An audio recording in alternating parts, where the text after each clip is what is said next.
Hey readers, welcome back to part 2 of Brave as a Lion by Anne Herbert Scott. So you probably have already watched part 1, and if you haven't, I definitely suggest you do. So pause this and go watch that first. But today we're about halfway through the story, and last time we read, I'm just going to check my notes because that's what I do if I'm continuing a story, like if I'm reading a chapter book. I check in my reader's notebook, what was the last kind of few things I was thinking about the text as I was reading. I remember I did some orienting. I established that the point of view was from the main character named Spider. And I was also tracking some words to describe Spider. So I was thinking about character traits. In the beginning, he was really not confident. He was worried. He was smart. In the middle, he was more curious, and he was seeking help. He was willing to try new things. So that's kind of getting me back into the mindset of where I was when I was reading before. Now, as I start reading today, I want to pick some new reading goals, maybe 1, maybe 2. And so to do that, I'm going to go check out our narrative learning progression, because this is a fiction book. Okay, here I am in the narrative reading progression to take a look at some reading goals. Okay, so I did envisioning last time. Don't want to work on that again. I'm going to go down to more of the, actually, let's check this out.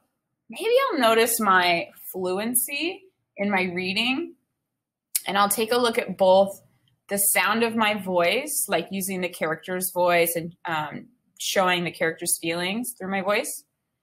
And also, I'm going to pay close attention to punctuation and sentence complexity. So I'm going to make sure that when I'm reading dialogue, because these two things, fluency, really go together.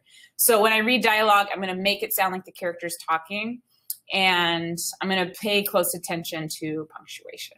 Okay, so I'm going to write that down in my reader's notebook.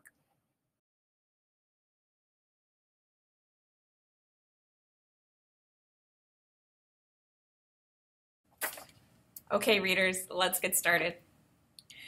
The next morning, Spider scraped a peephole in the ice on his bedroom window. He couldn't see the far mountains for the swirling snow. He smiled as he packed his book bag. If it kept snowing like this, maybe the principal would close school tomorrow. In class that day, all everybody could talk about was the spelling bee. "Can we count on you, Spider?" asked Mrs. Phillips, his teacher. Spider shook his head. "Maybe," he said. "I haven't made up my mind." "You'd better make your mind up soon," said Miss Phillips. "The spelling bee is tomorrow night."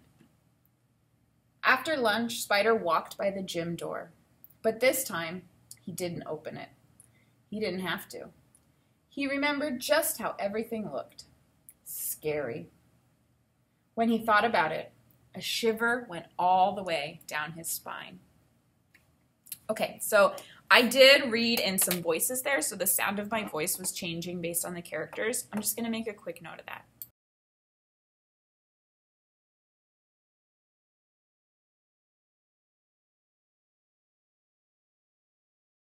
By the afternoon, the snow had piled in drifts higher than Spider's head. Spider got a bowl of popcorn and went to the carport to watch Will shoot baskets. Time after time, the ball slipped through the net. Will almost never missed. "How about some popcorn for me?" Will asked his little brother. Spider brought back another bowl from the kitchen. "Are you practicing for the spelling bee?" asked Will. "I've decided not to be in it," said Spider. "I'm going to be brave when I'm bigger." Will nodded. "I remember those spelling bees." "Were you afraid?" asked Spider. "I was scared silly," said Will. "I was so scared I was afraid I'd wet my pants. Then I learned a secret." "To be silent?" "Oh, what's the secret?" asked Spider. "To be silent." "Silent?" asked Spider. "What does that do?" "It keeps you cool. When I have a hard shot to make and the whole team depends on me, that's when I get very silent." Okay, so my goal for reading was fluency today, but I'm still thinking about the characters. So I'm noticing that Will, his big brother, is kind of maybe a guide in this story.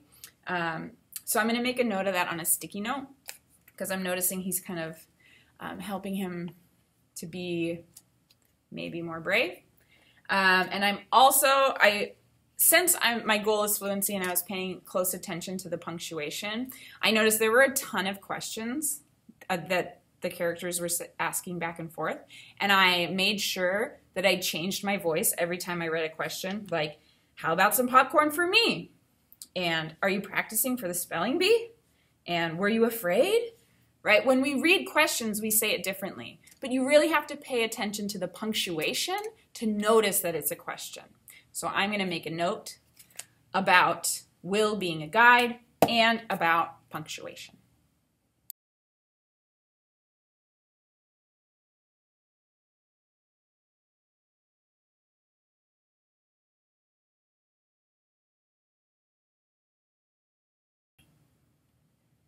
Spider didn't say anything. He just watched his big brother shooting one basket after another. Then he saw her. High above the shelves of paint and livestock medicines was a tiny spider. It was his old friend, little Spider, dangling on a long strand as she spun a new part of her web. She was silent, silent as the moon. Spider laughed. How could he have forgotten? Grandmother often told him how when he was a baby in his cradle board, he used to watch for hours while a little spider spun her web above his head. She had been his first friend. Ever since his family had called him Spider. Taking the stepladder, Spider climbed up close so he could watch the tiny creature.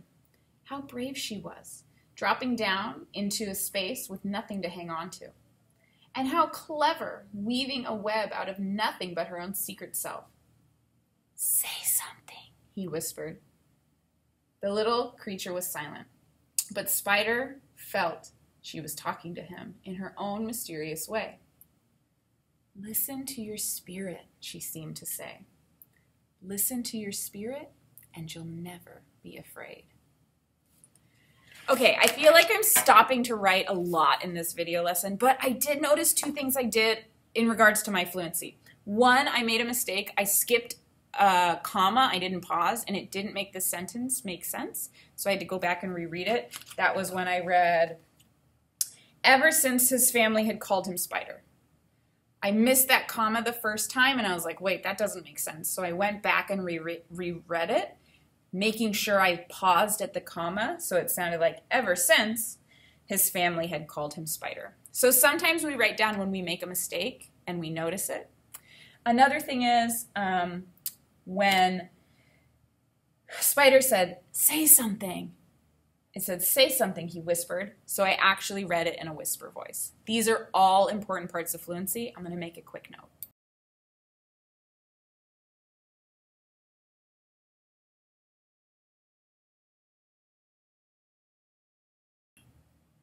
The next morning, the snow had stopped. Outside Spider's window, icicles glistened in the sun. No chance of school being closed today. Brave as a mountain lion, clever as a coyote, silent as a spider, Spider thought to himself as he buttoned his vest. Winona pushed open the door. Are you going to do it? I'm going to do it, Spider answered. That night, all the family came. His grandmother, who lived with them, and his other grandparents, and his father and his mother, and 3 aunts and 2 uncles, and Will and Winona, and lots of their cousins. 3 of his cousins were going to be in the spelling bee, too. Brave as a mountain lion, Spider climbed up the steps of the stage. Clever as a coyote, he turned his back so he wouldn't see the rows of people down below. Silently, he listened to his spirit. Bumpity, bumpity, bump went his heart. Good writing. All the best spellers in his class were up there on the stage, standing in a line. The principal gave them the words one by one. At first, the words were easy. Yellow, said the principal. I have a yellow dog. Spider kept his eyes on the principal's face. Yellow, said Spider. Y-E-L-L-O-W. Yellow. Correct, said the principal. Then the words got a little harder. February, said the principal. Soon it would be February. It was Spider's turn again. February, said Spider, remembering the R. Capital F-E-B-R-U-A-R-Y. February. Correct, said the principal. Wow. So Spider is really doing it. He's on the stage. He's doing it. He's saying the words, spelling the words correctly. Let's see what happens. Finally, there were only 2 spellers left standing.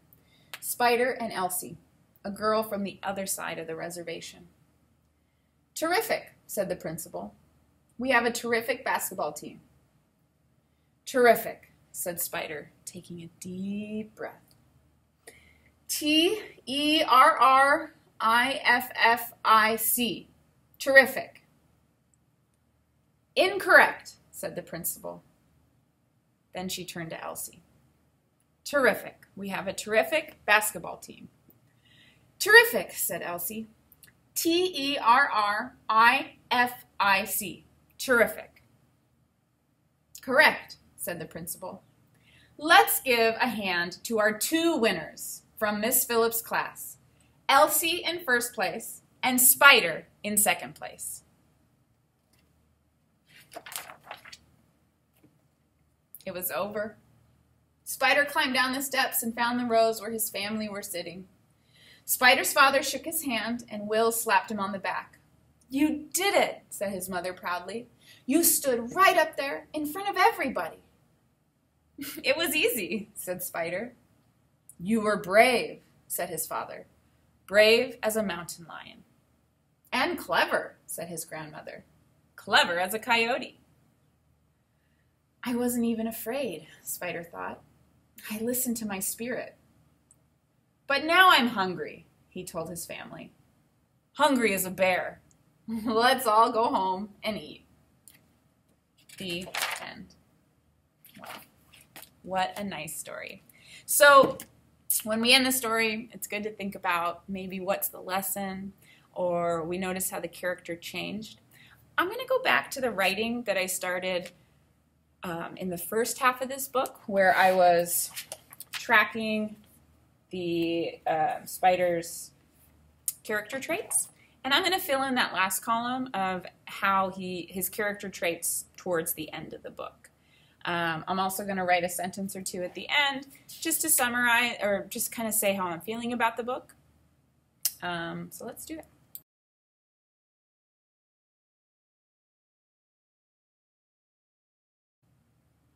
So here I've written at the end of the book, I kind of took the words from the text because I think those were good words to describe him. He was brave as a mountain lion, clever as a coyote, and then also he was silent as a spider, but I don't want to write silent. Silent isn't a character trait.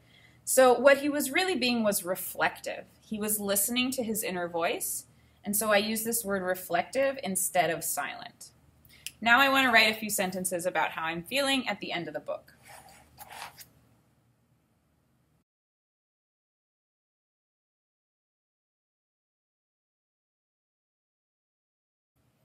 Okay, so I just wrote, this book reminds me that it's okay to be scared, but you can ask for help and try to be more brave. Okay, we also have to go to the book list.